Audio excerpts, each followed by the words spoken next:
febrero, seguimos en la pandemia y mucha gente ha manifestado diversas situaciones como síntomas de depresión, como ansiedad, el consumo del alcohol ha aumentado, pero de todo esto nos hemos invitado a Miguel Edgar Ayón Villegas para que nos platique. Él es un médico especialista en esta rama y podrá pues explicarnos de mejor forma qué está pasando con nosotros durante esta pandemia, durante el confinamiento. Buenos días, doctor, ¿cómo está?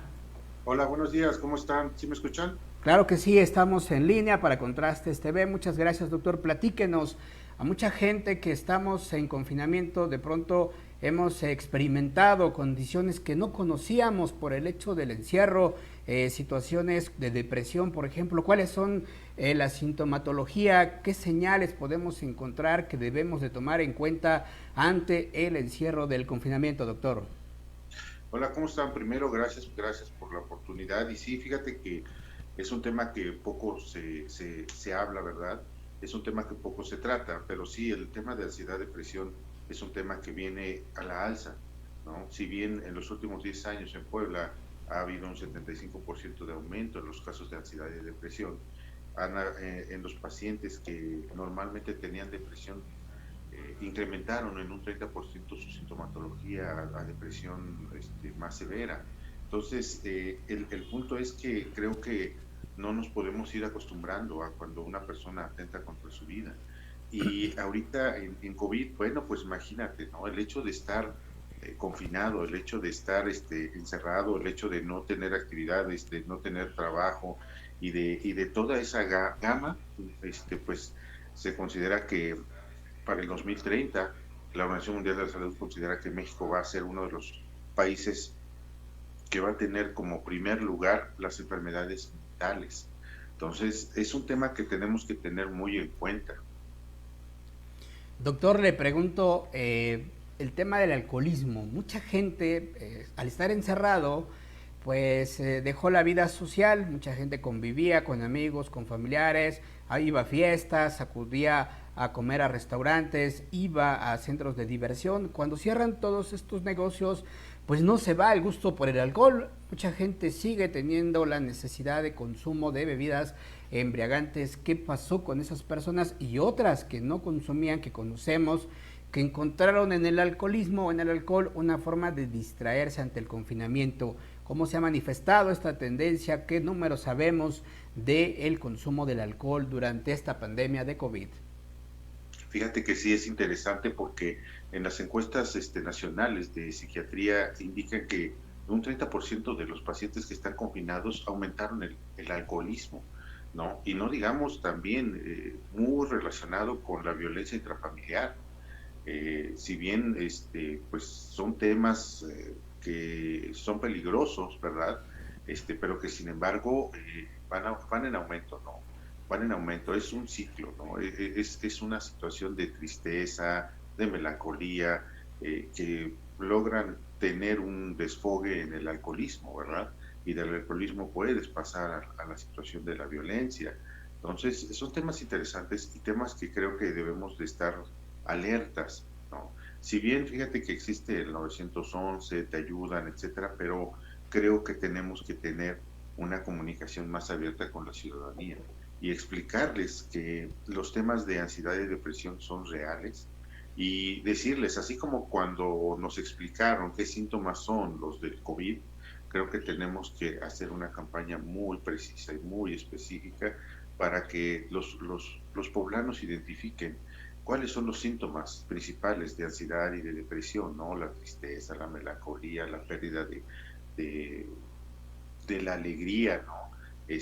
No sé, hay veces que los pacientes o los familiares de los pacientes consideran actividades normales, ¿no? Ah, no, pues mira, está encerradito en su recámara y pues no sale, es tranquilo, tranquilo, ¿no? Pues aguas, porque pueden ser síntomas de depresión, ¿no?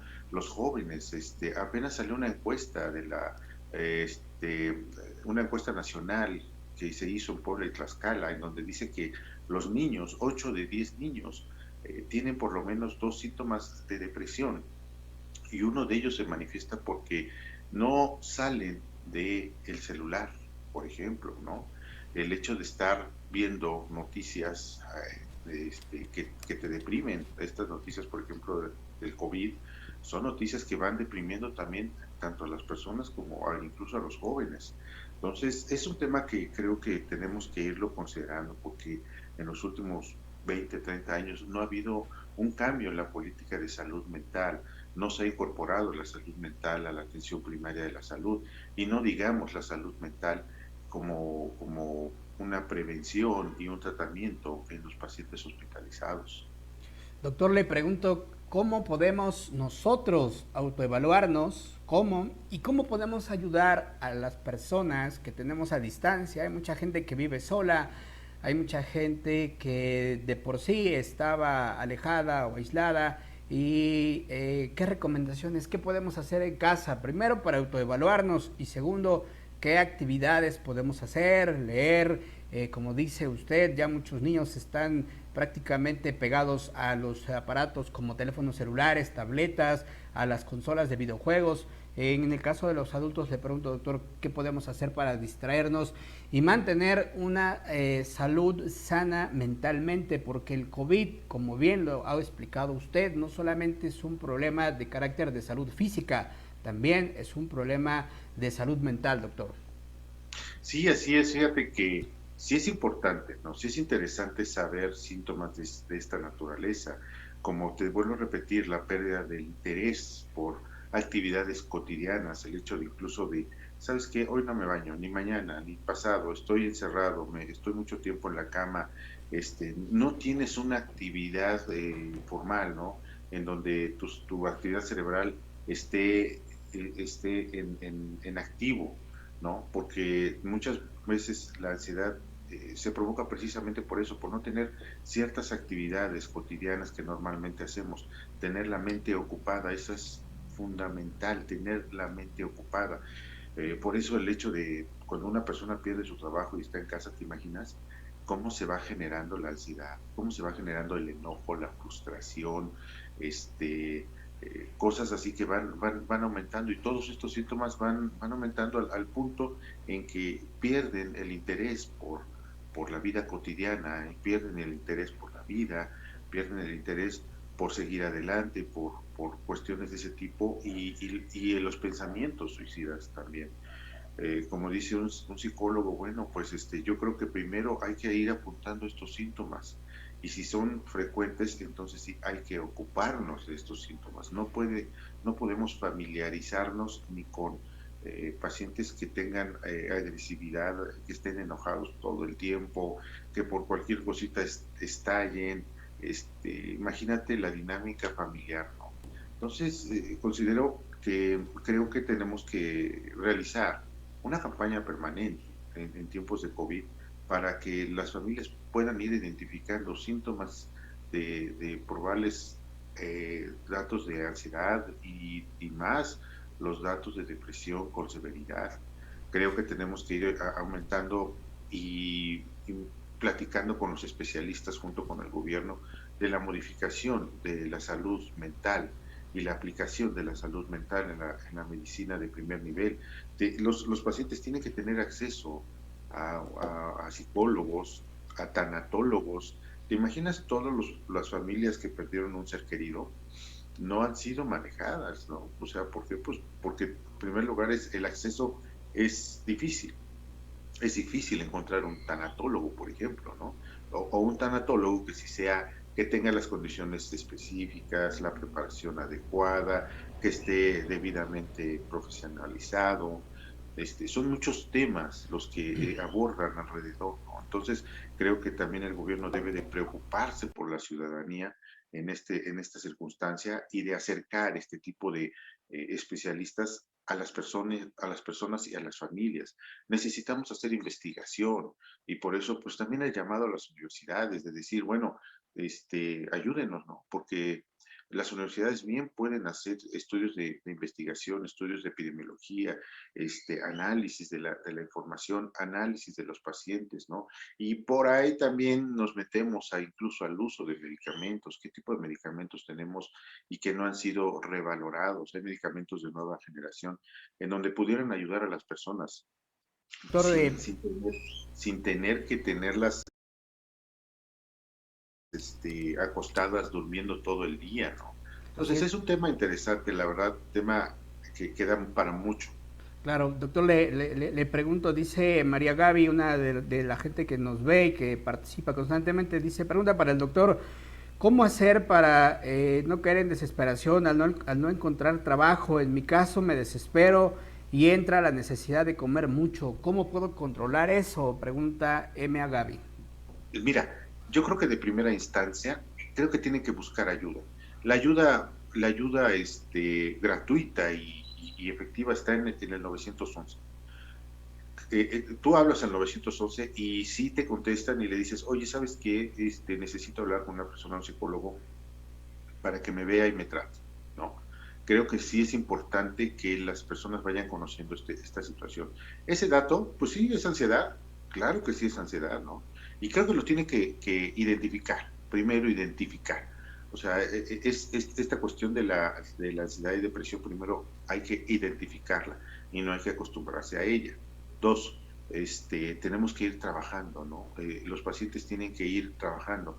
Yo siempre he dicho que la ansiedad y depresión, el 50% son medicamentos, el otro 50% depende del paciente, ¿no? El paciente tiene que aceptar que está en un estado de ansiedad o en un estado de depresión y que como tal tiene que acceder a medicamentos, ¿no? O tiene que acceder a cuestiones que liberen su mente, a la actividad física.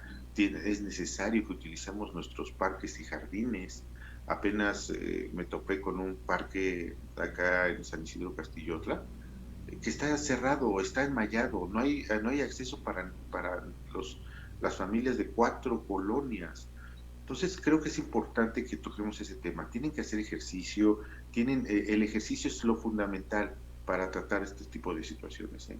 Es necesario hacer ejercicio, salir a caminar, si no, por lo menos, si no puedes correr, por lo menos trotar unos 15 minutos diarios, trotar, trotar, trotar. Si llegas a la media hora, excelente, pero es importantísimo el ejercicio físico, importantísimo que tengan una actividad cotidiana mental. Muchas personas, por ejemplo, se ponen a tejer, se ponen a escribir, se ponen a leer, etcétera. Debes de tener concentrada la actividad mental para no empezar con ese tipo de ansiedad de empezar a comer, a comer, a comer. Dos, bueno, también hay que hacerse estudios de laboratorio, ¿no? Porque el hecho también de comer, comer pudiera significar otro tipo de patología, no sé, como azúcar alta, etcétera, ¿no? Entonces, es una evaluación, ¿no? Y por eso hago el llamado. O sea, el tratar la ansiedad y la depresión no son como recetas de cocina. Tenemos que ir integrándolo a la actividad normal de ir con el médico y que ya en las unidades de primer nivel exista el tema de psicología, ¿no? Y psiquiatría, que exista el tema de tanatología, que los pacientes puedan tener este tipo de acceso a este tipo de atención médica. Pues muchas gracias, doctor. Importante lo que nos dice, lo que nos recomienda. Ojalá, ojalá, y mucha gente que tiene este tipo de sintomatología que habla usted, cuadros de depresión y otro tipo de ansiedades, ojalá lo pueda tratar a la brevedad y desde luego que el gobierno del estado pueda involucrarse de manera directa para poder atender la salud mental de mucha gente. No solamente es el COVID el tema que decíamos de salud física, también es un tema de salud mental. Muchas gracias, doctor Miguel Edgar Ayón Villegas. Que tenga usted un muy buen día. Gracias, gracias, igualmente, gracias, buen día. Hasta luego. Seguimos adelante con la información. El día